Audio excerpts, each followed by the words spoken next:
जय श्री कृष्णा, राधे राधे। आप सभी भक्तों का आपके अपने YouTube चैनल श्री कृष्ण दीवानी में हार्दिक स्वागत है। आज आप सुन रहे हैं वैशाख महात्म्य के 10वें दिन की कथा। तो आइए सर्वप्रथम भगवान का स्मरण करते हुए आप सभी मेरे साथ बोलिए।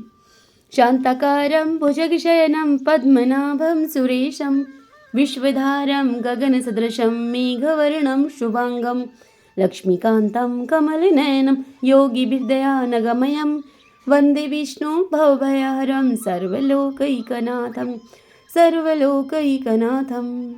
श्री लक्ष्मी नारायण भगवान की जय। श्री राधा कृष्णाभ्याम नमो नमः। आज की कथा में हम सुन रहे हैं राजा पुरुषा ने शंख मुनि से अपने पूर्व जन्म का वृतांत पूछा, जिसमें कि वे व्याध थे। अब आज उससे आगे की कथा। व्याध ने पूछा ब्राह्मण से कि हे ब्राह्मण, आपने पहले कहा था कि भगवान विष्णु की प्रीति के लिए कल्याणकारी भगवत धर्मों का और उनमें भी वैशाख मास में कर्तव्य रूप से बताए हुए नियमों का विशेष रूप से पालन करना चाहिए। हे ब्राह्मण, वे भगवान विष्णु कैसे हैं, उनका क्या लक्षण है, उनकी सत्ता में क्या प्रमाण है तथा वे सर्वव्यापी भगवान किनके द्वारा जानने के योग्य हैं, वैष्णव धर्म कैसे हैं और किससे भगवान श्री हरि प्रसन्न होते हैं। हे महामते ब्राह्मण, मैं आपका किंकर हूँ, मुझे आप यह सभी बातें बताइए। व्याध के इस प्रकार से पूछने पर शंख मुनि ने रोग शोक से रहित संपूर्ण जगत के स्वामी भगवान नारायण को प्रणाम करके व्याध से कहना आरंभ किया। शंख मुनि ने कहा, हे व्याध, भगवान विष्णु का स्वरूप कैसा है, अब तुम यह सुनो। भगवान समस्त शक्तियों के आश्रय, संपूर्ण गुणों की निधि तथा सबके ईश्वर बताए गए हैं। वे निर्गुण, निष्कल और अनंत हैं। सतचित और आनंद यही उनका स्वरूप है। यह जो अखिल चराचर जगत है, अपने अधीश्वर और आश्रय के साथ नियत रूप से जिसके वश में स्थित हैं, जिससे इसकी उत्पत्ति, पालन, संहार, पुनरावृत्ति और नियमन आदि होते हैं, प्रकाश, बंधन, मोक्ष और जीविका, इन सब की प्रवृत्ति जहाँ से होती है, वे ही ब्रह्मा नाम से प्रसिद्ध भगवान विष्णु हैं। वे ही विद्वानों के सममान्य सर्वव्यापी परमेश्वर हैं। ज्ञानी पुरुषों ने उन्हीं को साक्षात परब्रह्म कहा है। वेद, शास्त्र, स्मृति, पुराण, इतिहास, पांच रात्र और महाभारत सब विष्णु स्वरूप हैं, विष्णु के ही प्रतिपादक हैं। इन्हीं के द्वारा महाविष्णु जानने के योग्य हैं। वेद सनातन देव भगवान नारायण को कोई इंद्रियों से प्रत्यक्ष प्रमाण के द्वारा, कोई अनुमान से और कोई तर्क से भी नहीं जान सकता है। उन्हीं के दिव्य जन्म, कर्म तथा गुणों को अपनी बुद्धि के अनुसार जानकर उनके अधीन रहने वाले जीव समूह सदा मुक्त होते हैं। यह संपूर्ण जगत प्राण से उत्पन्न हुआ है, प्राण स्वरूप है, प्राण रूपी सूत्र में पिरोया हुआ है और प्राण से ही चेष्टा करता है। सबका आधारभूत यह सूत्रात्मा प्राण ही विष्णु है, ऐसा विद्वान पुरुष कहते हैं। यह सब सुनकर व्याध ने पूछा शंख मुनि से कि हे ब्राह्मण, जीवों में यह सूत्रात्मा प्राण सबसे श्रेष्ठ किस प्रकार से है। यह सुनकर शंख मुनि ने व्याध से कहा कि हे व्याध, पूर्व काल में सनातन देव भगवान नारायण ने ब्रह्मा आदि देवताओं की सृष्टि करके उनसे कहा कि हे देवताओं, मैं तुम्हारे सम्राट के पद पर ब्रह्मा जी की स्थापना करता हूँ। यही तुम सबके स्वामी हैं। अब तुम लोगों में से जो भी सबसे अधिक शक्तिशाली हो, उसे तुम स्वयं ही युवराज के पद पर प्रतिष्ठित कर लो। भगवान के इस प्रकार कहने पर इंद्र आदि समस्त देवता आपस में अब विवाद करते हुए कहने लगे कि युवराज मैं होऊंगा, युवराज मैं होऊंगा। और इस प्रकार से समस्त देवता आपस में विवाद करने लगे। किसी ने सूर्य को श्रेष्ठ बताया, तो किसी ने इंद्र को, तो किसी ने कामदेव को श्रेष्ठ बताया। कुछ लोग मौन ही खड़े रहे। आपस में कोई निर्णय न होता हुआ देखकर वे सभी देवता अब भगवान नारायण के पास पूछने के लिए उनके पास गए और प्रणाम करके भगवान नारायण को हाथ जोड़कर वे कहने लगे कि हे महाविष्णु, हम सभी ने अच्छी तरह से विचार कर लिया, किंतु हम सब में से श्रेष्ठ कौन है, यह हम अभी तक किसी प्रकार भी निश्चय नहीं कर सके हैं। अब आप ही निर्णय कीजिए। यह सुनकर भगवान विष्णु हंसते हुए उनसे कहने लगे कि इस विराट ब्रह्मांड रूपी शरीर से जिसके निकल जाने पर यह गिर जाएगा और जिसके प्रवेश करने पर पुनः उठकर खड़ा हो जाएगा, वही देवता सबसे श्रेष्ठ हैं। भगवान के ऐसा कहने पर सभी देवताओं ने कहा उनसे कि अच्छा, ऐसा ही हो। तब सबसे पहले देवेश्वर जयंत विराट शरीर के पैर से बाहर निकला। उसके निकलने से उस शरीर को लोग अब पंगु कहने लगे, परंतु शरीर गिर न सका। यद्यपि वह शरीर चल नहीं पाता था, तो भी सुनता, पीता, बोलता, सूंघता और देखता हुआ पूर्व की तरह स्थिर रहा। तत्पश्चात गुहे देश से दक्ष प्रजापति निकलकर अलग हो गए। तब लोगों ने उसे नपुंसक कहा, किंतु उस समय भी वह शरीर गिर न सका। उसके बाद विराट शरीर के हाथ से सभी देवताओं के राजा इंद्र बाहर निकले। उस समय भी शरीरपात नहीं हुआ। विराट पुरुष को सब लोग अब लूला कहने लगे, यानी कि हस्तहीन। इसी प्रकार नेत्रों से सूर्य निकले। तब लोगों ने उसे अंधा और कान्हा कहा। उस समय भी शरीर का पतन नहीं हुआ। तदंतर नासिका से अश्विनी कुमार निकले, किंतु शरीर अभी भी नहीं गिर सका।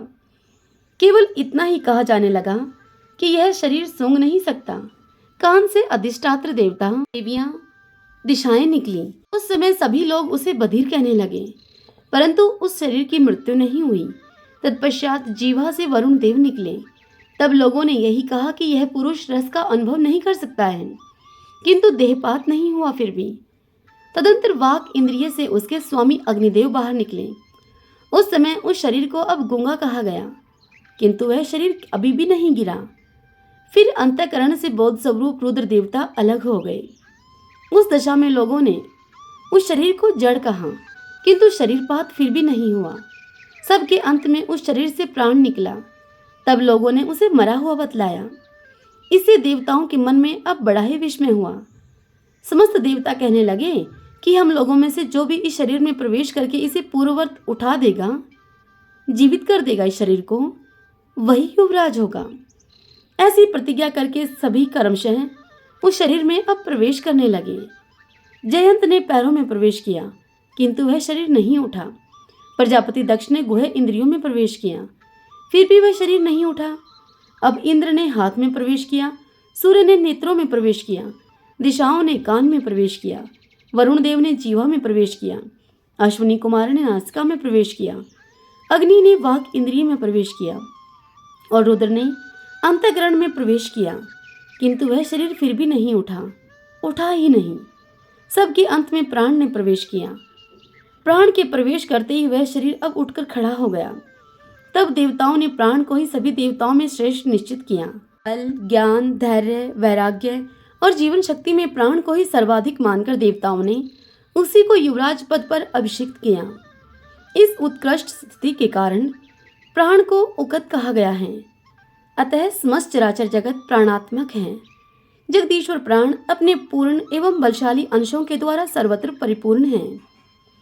प्राणहीन जगत का अस्तित्व नहीं है। प्राणहीन कोई भी वस्तु वृद्धि को नहीं प्राप्त होती। इस जगत में किसी भी प्राणहीन वस्तु की स्थिति नहीं है।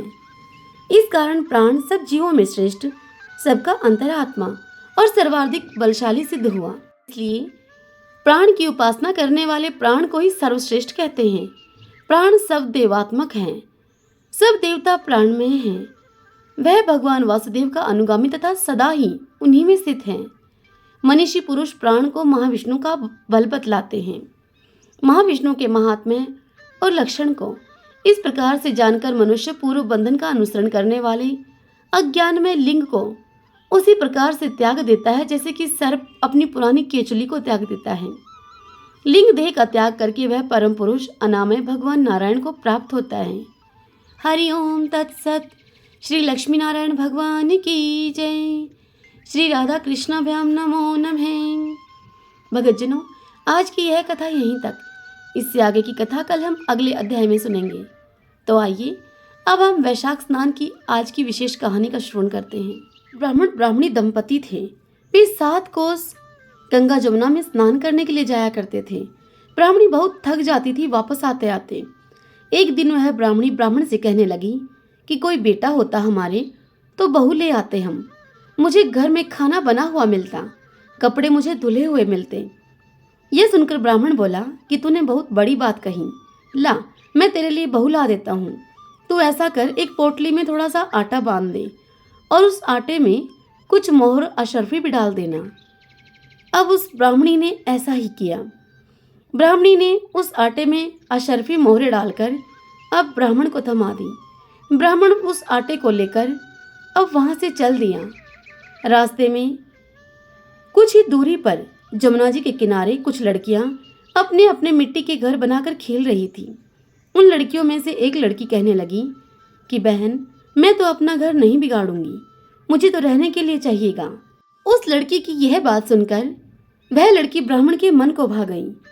वह अपने मन में सोचने लगा कि यही एक समझदार सी लड़की है।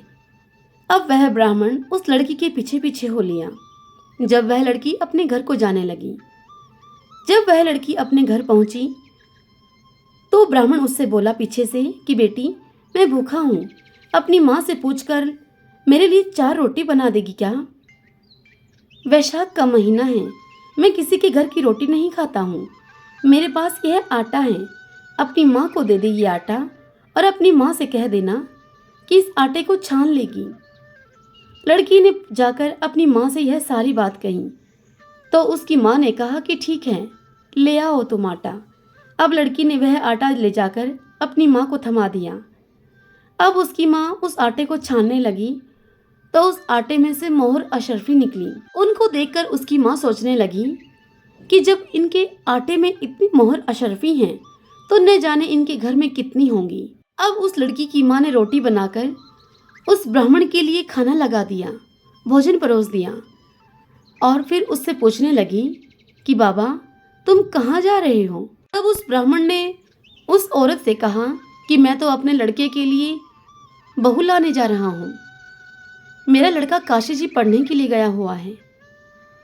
तब उसकी माँ बोली लड़की की कि अगर तुम्हें कोई ऐतराज ना हो तो मेरी लड़की के साथ तुम्हारे लड़के का विवाह कर देते हैं।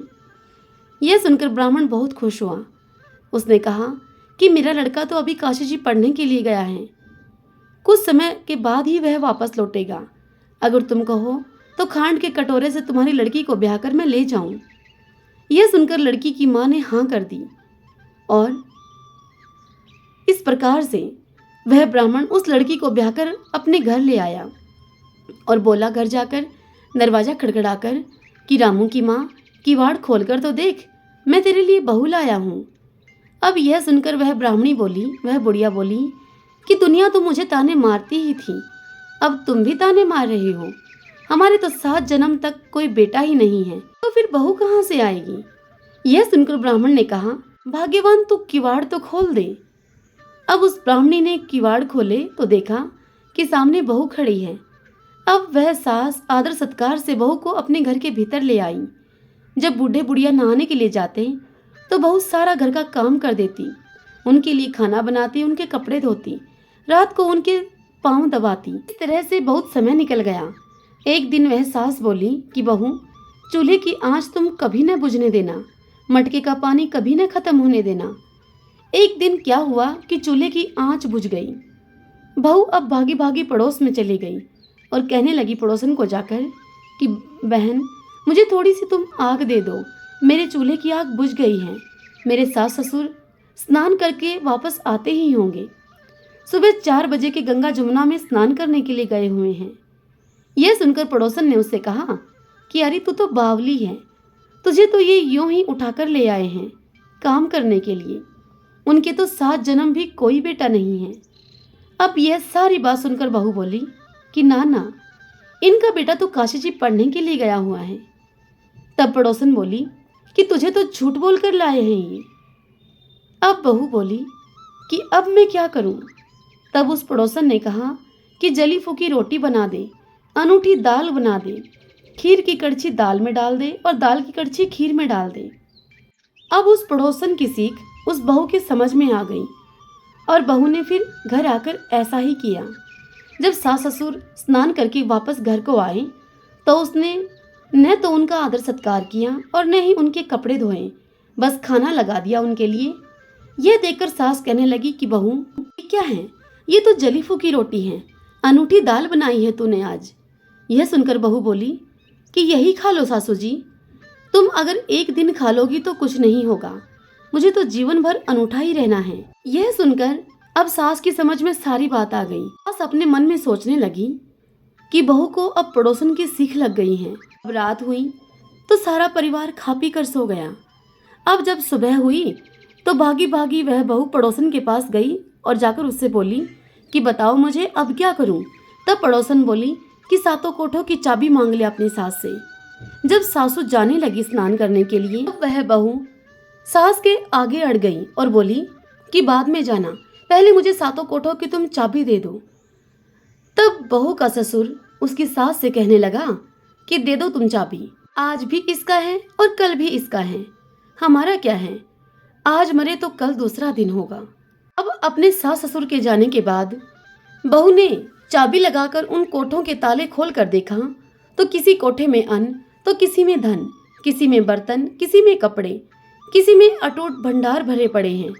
अब बहू ने सातवां कोठा खोलकर देखा तो उसमें गणेश, लक्ष्मी, पीपल पथवारी, कार्तिक के ठाकुर, राई दामोदर, तुलसी जी का बिड़ला, 36 करोड़ देवी देवता विराजमान हैं। गंगा जमुना है, वहां पर एक लड़का माला जप कर रहा है। बहू ने उस लड़के से पूछा कि तुम कौन हो। यह सुनकर वह लड़का कहने लगा कि मैं तो तेरा पति हूँ, तू किवाड़ बंद कर दे, मेरे माता पिता जब आएंगे तब खोलना ये किवाड़। अब तो बहू बड़ी ही खुश हुई। 36 प्रकार के उसने भोजन बनाए, 16 श्रृंगार किया। अब बहू रांची रांची डोले। रांची रांची डोलना, बहुत अधिक खुश होना। जब सास ससुर आए तो बड़े प्यार से बहू ने उनसे बात की, उनके कपड़े धोए, उनको खाना खिलाया। यह सब देखकर बूढ़ा ब्राह्मण कहने लगा अपनी पत्नी से, हमारी बहू धन देखकर राजी हो गई है। बहू सास के अब पैर दबाती जाए और कहती जाए कि माँ जी, तुम इतनी दूर 12 कोस गंगा जमुना स्नान करने के लिए जाती हो, थक जाती होगी, तुम घर में ही नहा लिया करो। अब बहू की इस बात को सुनकर सास बोली कि बावली, कहीं घर में भी गंगा जमुना बहती हैं क्या। तब बहू बोली कि हाँ माँ जी, चलो आपको मैं दिखाती हूँ। अब बहू ने सातवां कोठा खोलकर दिखाया। उस कोठे में गणेश जी, लक्ष्मी जी, पीपल पथवारी, तुलसा जी का बिड़ला, कार्तिक के ठाकुर, राय दामोदर, शिव पार्वती, 36 करोड़ देवी देवता विराजमान हैं। गंगा जमुना बह रही हैं। तिलक लगाए चौकी पर बैठा हुआ एक लड़का माला जाप कर रहा है। यह सब देखकर बूढ़ी ब्राह्मणी कहने लगी कि तू कौन है। तब वह लड़का बोला कि माँ, मैं तेरा बेटा हूँ। तब उस बुढ़िया ब्राह्मणी ने पूछा कि तू कहाँ से आया है। वह लड़का फिर से बोला, मुझे तो भगवान विष्णु ने भेजा है। यह सुनकर बूढ़ी ब्राह्मणी बोली कि बेटा, ये दुनिया क्या जानेगी, क्या जानेगा मेरा घर का धनी, क्या जानेंगे मेरे देवरानी जेठानी, क्या जानेंगे अगड़ बगड़ के पड़ोसने कि तू मेरा बेटा है। अब उस ब्राह्मणी ने पंडित से पूछा, उसको सारी बात बताई। तब वह पंडित कहने लगा कि बहू बेटा खड़े हो इस पार और बुढ़िया खड़ी हो तू उस पार। चाम की अंगिया पहन लेना, छाती में से दूध की धार निकले और बेटे की दाढ़ी मूछ की जाकर लगे, बेटे की दाढ़ी मूछ भीग जाए, पवन पानी से गठजोड़ा बंधे तो सब जानेंगे कि यह तेरा ही बेटा है। अब उस बूढ़ी ब्राह्मणी ने ऐसा ही किया। चाम की अंगिया उस बूढ़ी ब्राह्मणी की फट गई, छाती में से उसके दूध की धार निकली और उस लड़के के, जो कि माला जाप कर रहा था, उस लड़के की दाढ़ी मूछ पर जाकर लगी। उस लड़के की दाढ़ी मूछ भीग गई। पवन पानी से बेटे बहू का अब जोड़ा बंध गया। ब्राह्मण बहुत खुश हुआ। हे मेरी वैशाख देवता, हे राई दामोदर श्री कृष्ण भगवान, जैसे आपने उस बूढ़ी ब्राह्मणी और बूढ़े ब्राह्मण को बेटा बहू दिए, वैसे ही सबको देना, सबकी बिगड़ी बनाना, सब पर अपनी कृपा करना। सभी बोलिए विष्णु भगवान की जय। ओम नमो भगवते वासुदेवाय। आइए अब हम प्रभु संकीर्तन करते हुए इस कथा को विराम देते हैं। श्री कृष्ण गोविंद हरि मुरारी, हे नाथ नारायण वासुदेव। श्री कृष्ण गोविंद हरि मुरारी, हे नाथ नारायण वासुदेव। ओम नमो भगवते वासुदेवाय। जय श्री कृष्ण। राधे राधे।